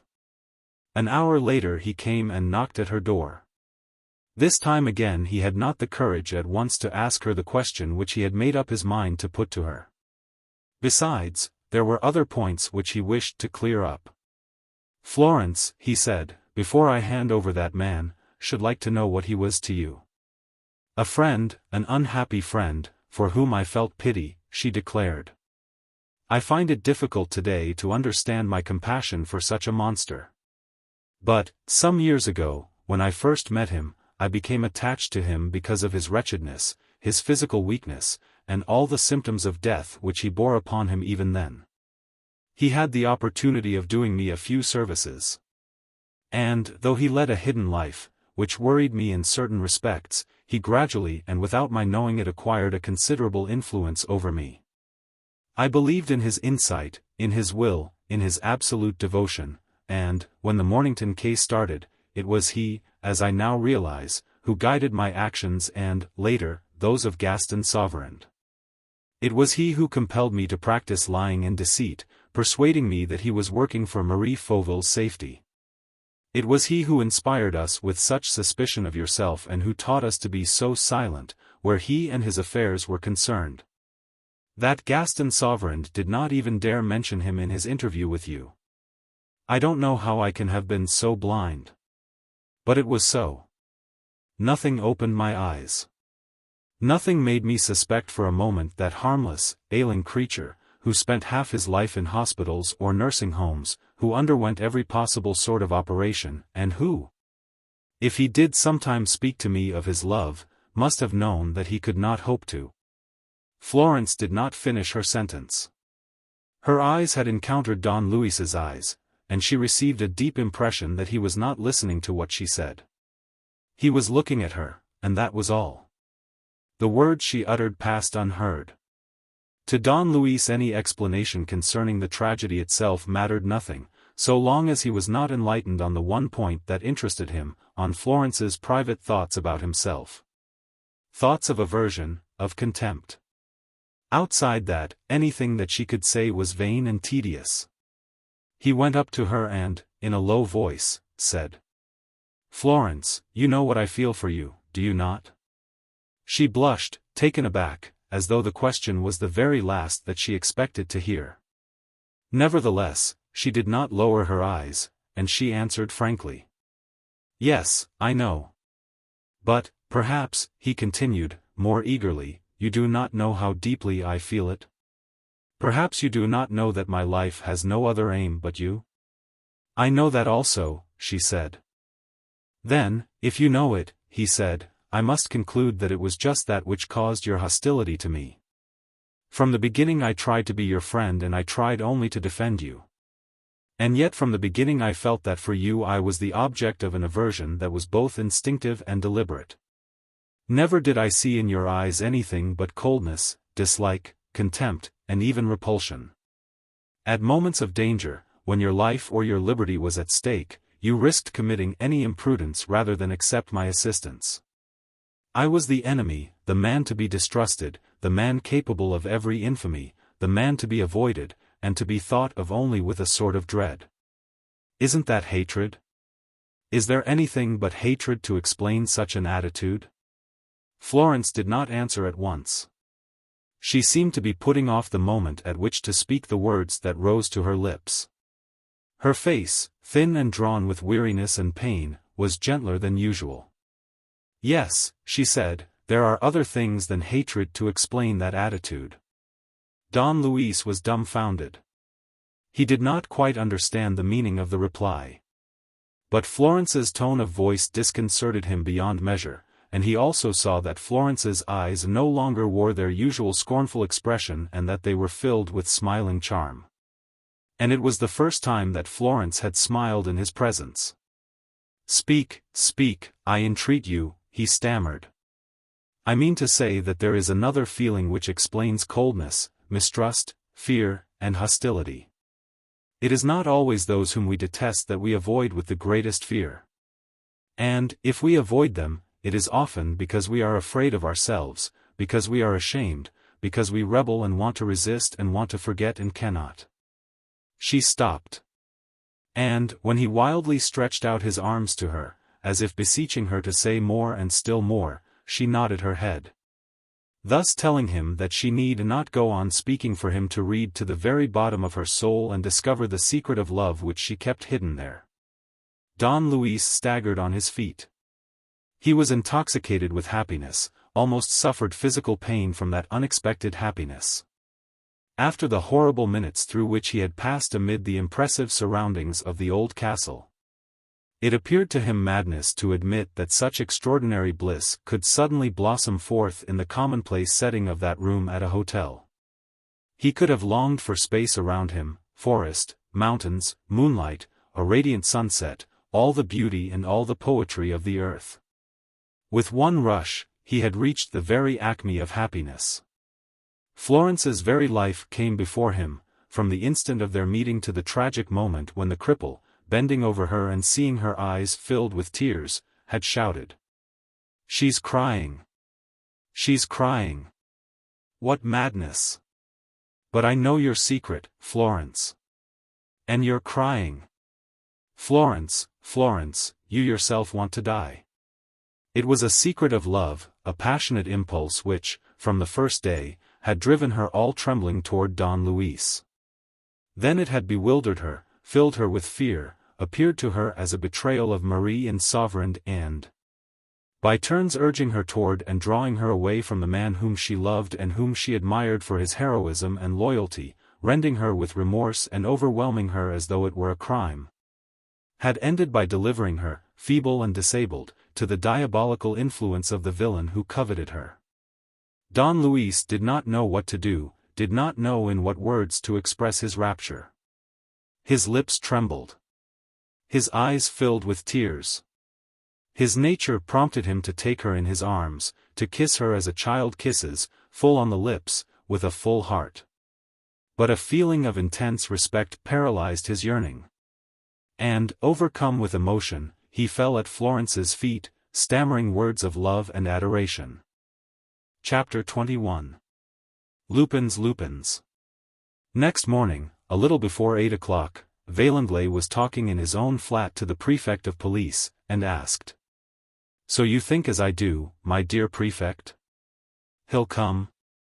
"I haven't the least doubt of it, Monsieur le Président. And he will come with the same punctuality that has been shown throughout this business. He will come, for pride's sake, at the last stroke of 8. You think so?" "Monsieur le Président, I have been studying the man for months. As things now stand, with Florence Levasseur's life in the balance, if he has not smashed the villain whom he is hunting down, if he does not bring him back bound hand and foot, it will mean that Florence Levasseur is dead and that he, Arsène Lupin, is dead." "Whereas Lupin is immortal," said Vaillanglais, laughing. "You're right. Besides, I agree with you entirely. No one would be more astonished than I if our good friend was not here to the minute. You say you were rung up from Angers yesterday?"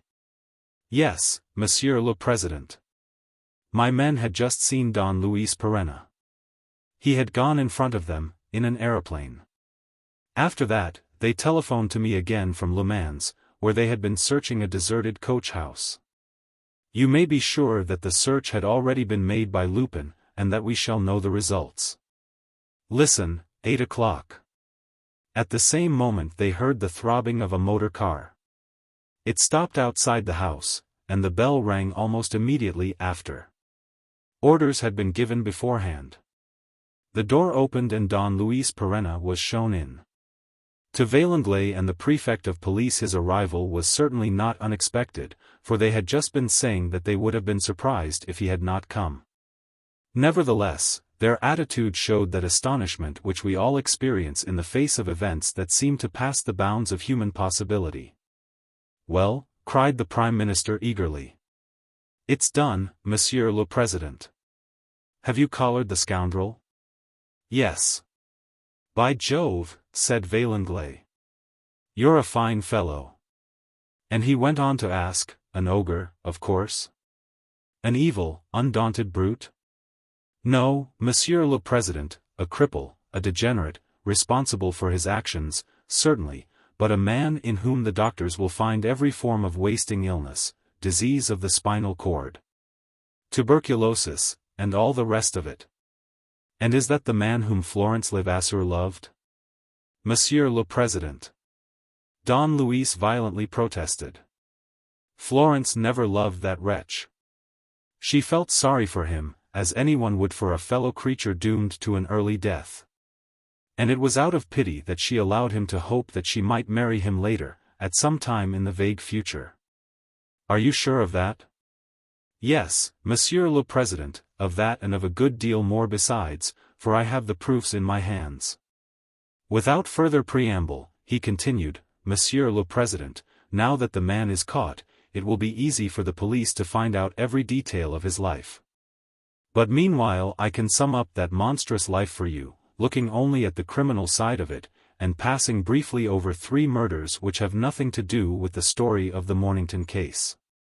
Jean Vernock was born at Alassa and brought up at old M. Langernault's expense.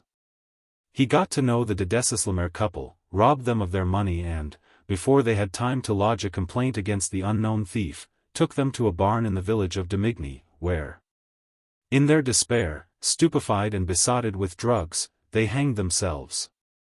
This barn stood in a property called the Old Castle, belonging to M. Langernault, Jean Vernock's protector, who was ill at the time. After his recovery, as he was cleaning his gun, he received a full charge of shot in the abdomen. The gun had been loaded without the old fellow's knowledge. By whom? By Jean Vernock, who had also emptied his patron's cash box the night before. In Paris, where he went to enjoy the little fortune which he had thus amassed. Jean Vernock bought from some rogue of his acquaintance papers containing evidence of Florence Levasseur's birth and of her right to all the inheritance of the Roussel family and Victor Sauverand. Papers which the friend in question had purloined from the old nurse who brought Florence over from America. By hunting around, Jean Vernock ended by discovering first a photograph of Florence and then Florence herself. He made himself useful to her and pretended to be devoted to her, giving up his whole life to her service. At that time he did not yet know what profit he could derive from the papers stolen from the girl or from his relations with her. Suddenly everything became different.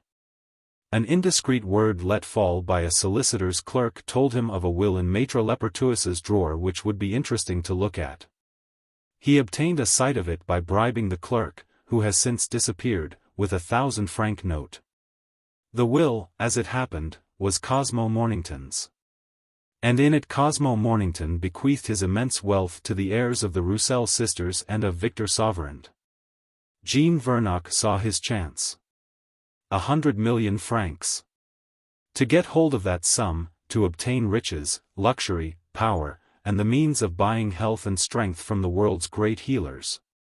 All that he had to do was first to put away the different persons who stood between the inheritance and Florence, and then, when all the obstacles were overcome, to make Florence his wife. Jean Vernock went to work. He had found among the papers of Hippolyte Fauvel's old friend Langernault particulars relating to the Roussel family and to the discord that reigned in the Fauvel household. 5 persons, all told, were in his way: first, of course, Cosmo Mornington; next, in the order of their claims, Hippolyte Fauvel, his son Edmond, his wife Marie, and his cousin Gaston Sauverand. With Cosmo Mornington, the thing was easy enough.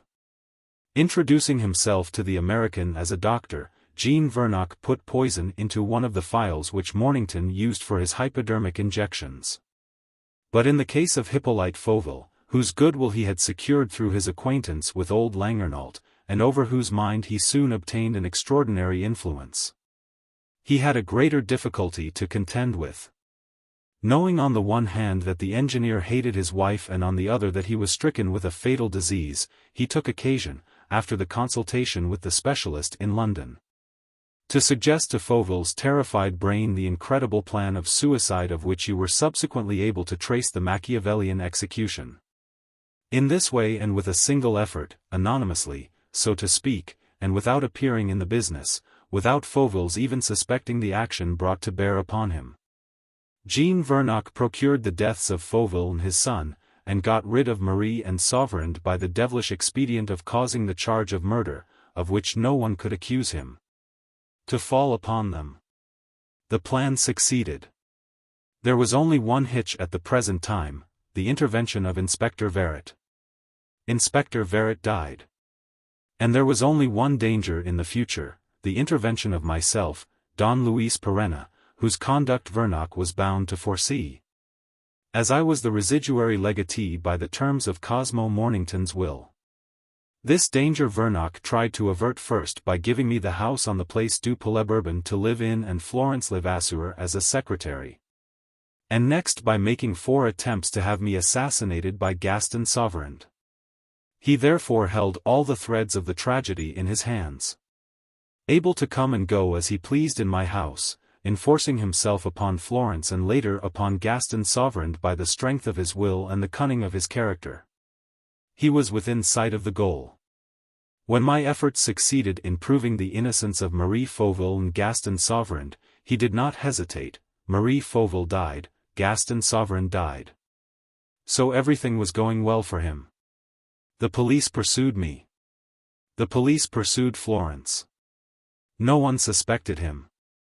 And the date fixed for the payment of the inheritance was at hand. This was 2 days ago. At that time, Jean Vernock was in the midst of the fray. He was ill and had obtained admission to the nursing home in the Avenue de Tournus. From there he conducted his operations, thanks to his influence over Florence Levasseur and to the letters addressed to the Mother Superior from Versailles. Acting under the Superior's orders and ignorant of the meaning of the step which she was taking, Florence went to the meeting at the prefect's office, and herself brought the documents relating to her. Meanwhile, Jean Vernock left the private hospital and took refuge near the Isle St. Louis, where he awaited the result of an enterprise which, at the worst, might tell against Florence. but which did not seem able to compromise him in any case. "You know the rest, Monsieur le Président," said Don Luis, concluding his statement. Florence, staggered by the sudden revelation of the part which she had unconsciously taken in the matter, and especially by the terrible part played by Jean Vernock, ran away from the nursing home where the prefect had brought her at my request. She had but one thought, to see Jean Vernock, demand an explanation of him, and hear what he had to say in his defense. That same evening he carried her away by motor, on the pretense of giving her proofs of his innocence.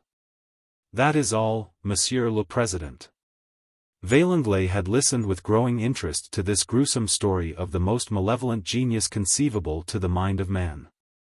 And he heard it perhaps without too great disgust, because of the light which it threw by contrast upon the bright, easy, happy, and spontaneous genius of the man who had fought for the good cause. "And you found them?" he asked. "At 3 o'clock yesterday afternoon, Monsieur le Président. It was time. I might even say that it was too late, for Jean Vernock began by sending me to the bottom of a well, and by crushing Florence under a block of stone." "Oh, so you're dead, are you?" "Yes, Monsieur le Président." "But why did that villain want to do away with Florence Levasseur?" "Her death destroyed his indispensable scheme of matrimony. It takes two to get married, Monsieur le Président, and Florence refused." "Well, some time ago Jean Vernock wrote a letter leaving all that he possessed to Florence Levasseur. Florence, moved by pity for him, and not realizing the importance of what she was doing, wrote a similar letter leaving her property to him. This letter constitutes a genuine and indisputable will in favor of Jean Vernock. As Florence was Cosmo Mornington's legal and settled heiress by the mere fact of her presence at yesterday's meeting with the documents proving her descent from the Roussel family, her death caused her rights to pass to her own legal and settled heir. Jean Vernock would have come into the money without the possibility of any litigation. And, as you would have been obliged to discharge him after his arrest, for lack of evidence against him, he would have led a quiet life. With 14 murders on his conscience, I have added them up, but with 100 million francs in his pocket. To a monster of his stamp, the one made up for the other. "But do you possess all the proofs?" asked Vaillanglais eagerly. "Here they are," said Perenna, producing the pocketbook which he had taken out of the cripple's jacket. "Here are letters and documents which the villain preserved, owing to a mental aberration common to all great criminals. Here, by good luck, is his correspondence with Hippolyte Fauville. Here is the original of the prospectus from which I learned that the house on the Place du Palais Bourbon was for sale. Here is a memorandum of Jean Vernock's journeys to Alassa to intercept Fauville's letters to old Langernault. Here is another memorandum showing that Inspector Verret overheard a conversation between Fauville and his accomplice, that he shadowed Vernock and robbed him of Florence Levasseur's photograph, and that Vernock sent Fauville in pursuit of him. Here is a third memorandum, which is just a copy of the two found in the 8th volume of Shakespeare and which proves that Jean Vernock, to whom that set of Shakespeare belonged, knew all about Fauville's machination. Here are his correspondence with Caceres, the Peruvian attaché, and the letters denouncing myself and Sergeant Maizerou, which he intended to send to the press. Here. But need I say more, Monsieur le Président? You have the complete evidence in your hands. The magistrates will find that all the accusations which I made yesterday, before the prefect of police, were strictly true." "And he?" cried Vaillanglais. "The criminal? Where is he?" "Outside, in a motor car, in his motor car, rather." "Have you told my men?" asked M. Desmaliens anxiously. "Yes, Monsieur le Préfet. Besides, the fellow is carefully tied up. Don't be alarmed. He won't escape."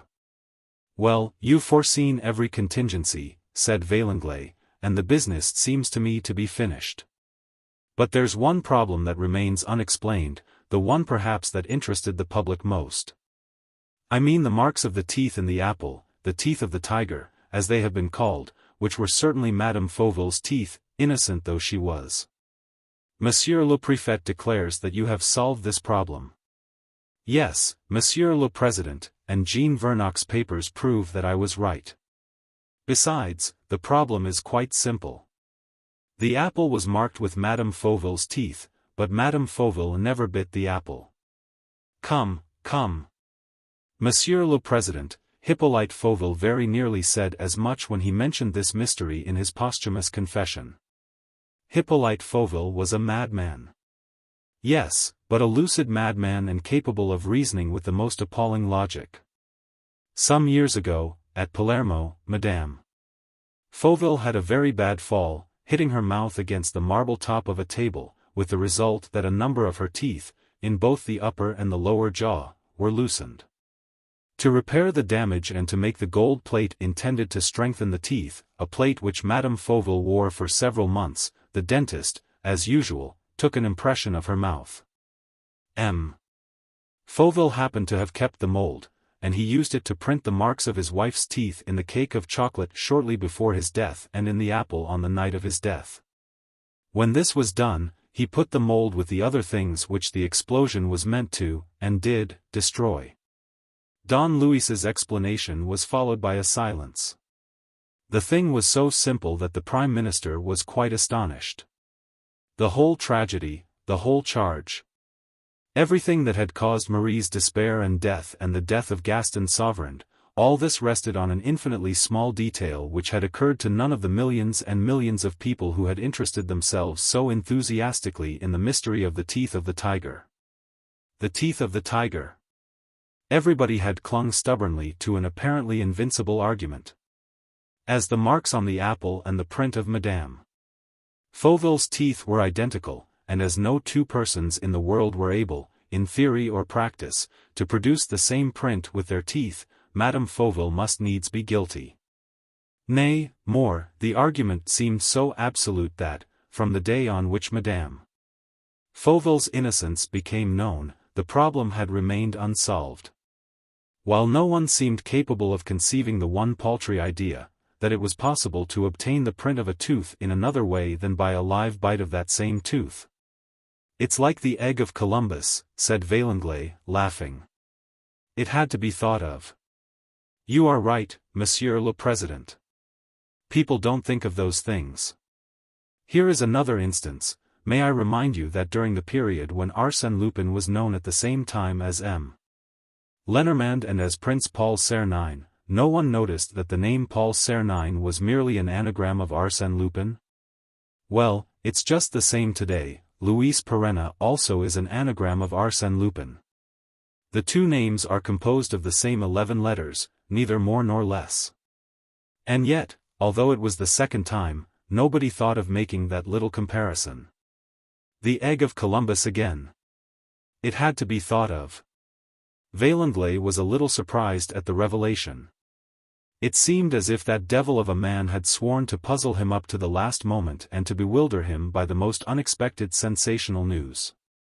And how well this last detail depicted the fellow, a queer mixture of dignity and impudence, of mischief and simplicity, of smiling chaff and disconcerting charm, a sort of hero who, while conquering kingdoms by most incredible adventures, amused himself by mixing up the letters on his name so as to catch the public napping. The interview was nearly at an end. Vaillanglais said to Perenna, Monsieur, you have done wonders in this business and ended by keeping your word and handing over the criminal. I also will keep my word. You are free. I thank you, Monsieur le Président.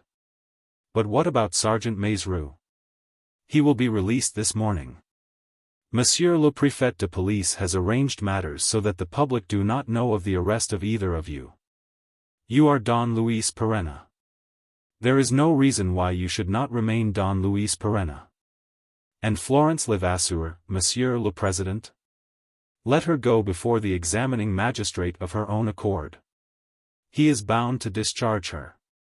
Once free and acquitted of any charge or even suspicion, she will certainly be recognized as Cosmo Mornington's legal heiress and will receive the 100 millions. She will not keep it, Monsieur le Président. How do you mean? Florence Levasseur doesn't want the money. It has been the cause of unspeakably awful crimes. She hates the very thought of it. What then? Cosmo Mornington's 100 millions will be wholly devoted to making roads and building schools in the south of Morocco and the northern Congo.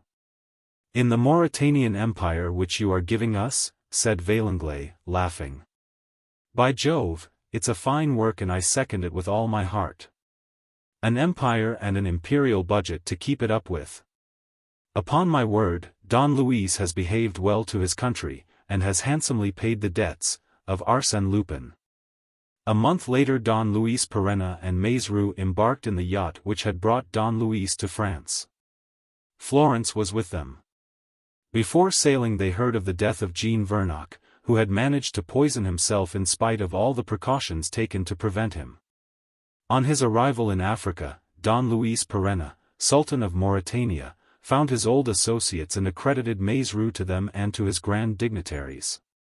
He organized the government to follow on his abdication and precede the annexation of the new empire by France, and he had several secret interviews on the Moorish border with General Lodi, commanding the French troops. Interviews in the course of which they thought out all the measures to be executed in succession so as to lend to the conquest of Morocco an appearance of facility which would otherwise be difficult to explain. The future was now assured. Soon the thin screen of rebellious tribes standing between the French and the pacified districts would fall to pieces, revealing an orderly empire, provided with a regular constitution. With good roads, schools, and courts of law, a flourishing empire in full working order. Then, when his task was done, Don Luis abdicated. He has now been back for over 2 years. Everyone remembers the stir caused by his marriage with Florence Levasseur. The controversy was renewed. And many of the newspapers clamored for Arsène Lupin's arrest. But what could the authorities do? Although nobody doubted who he really was, although the name of Arsène Lupin and the name of Don Luis Perenna consisted of the same letters, and people ended by remarking the coincidence. Legally speaking, Arsène Lupin was dead and Don Luis Perenna was alive. And there was no possibility of bringing Arsène Lupin back to life or of killing Don Luis Perenna. He is today living in the village of Saint-Maclou, among those charming valleys which run down to the Oise. Who does not know his modest little pink-washed house, with its green shutters and its garden filled with bright flowers? People make up parties to go there from Paris on Sundays, in the hope of catching a sight, through the elder hedges, of the man who was Arsène Lupin, or of meeting him in the village square. He is there, with his hair just touched with grey, his still youthful features, and a young man's bearing. And Florence is there, too, with her pretty figure and the halo of fair hair around her happy face, unclouded by even the shadow of an unpleasant recollection. Very often visitors come and knock at the little wooden gate. They are unfortunate people imploring the master's aid, victims of oppression, weaklings who have gone under in the struggle, reckless persons who have been ruined by their passions. For all these Don Luis is full of pity. He gives them his full attention, the help of his far-seeing advice, his experience, his strength, and even his time, disappearing for days and weeks to fight the good fight once more. And sometimes also it is an emissary from the prefect's office or some subordinate of the police who comes to submit a complex case to his judgment. Here again Don Luis applies the whole of his wonderful mind to the business. In addition to this, in addition to his old books on ethics and philosophy, to which he has returned with such pleasure, he cultivates his garden.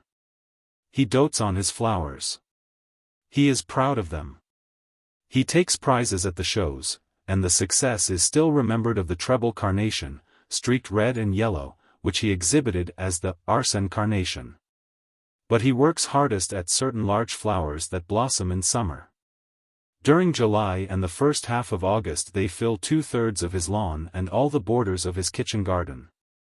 Beautiful, decorative plants, standing erect like flagstaffs, they proudly raise their spiky heads of all colors, blue, violet, mauve, pink, white. They are lupins and include every variety, Cruikshank's lupin, the two-colored lupin, the scented lupin, and the last to appear, Lupin's lupin. They are all there, resplendent, in serried ranks like an army of soldiers, each striving to outstrip the others and to hold up the thickest and gaudiest spike to the sun. They are all there. And, at the entrance to the walk that leads to their motley beds, is a streamer with this device, taken from an exquisite sonnet of José María de Heredia. And in my kitchen garden lupins grow. You will say that this is a confession. But why not? In the evening, when a few privileged neighbors meet at his house, the justice of the peace, the notary, Major Comte d'Estrignac, who has also gone to live at Saint-Maclou, Don Luis is not afraid to speak of Arsène Lupin. I used to see a great deal of him, he says. He was not a bad man. I will not go so far as to compare him with the Seven Sages, or even to hold him up as an example to future generations, but still we must judge him with a certain indulgence. He did a vast amount of good and a moderate amount of harm. Those who suffered through him deserved what they got, and fate would have punished them sooner or later if he had not forestalled her.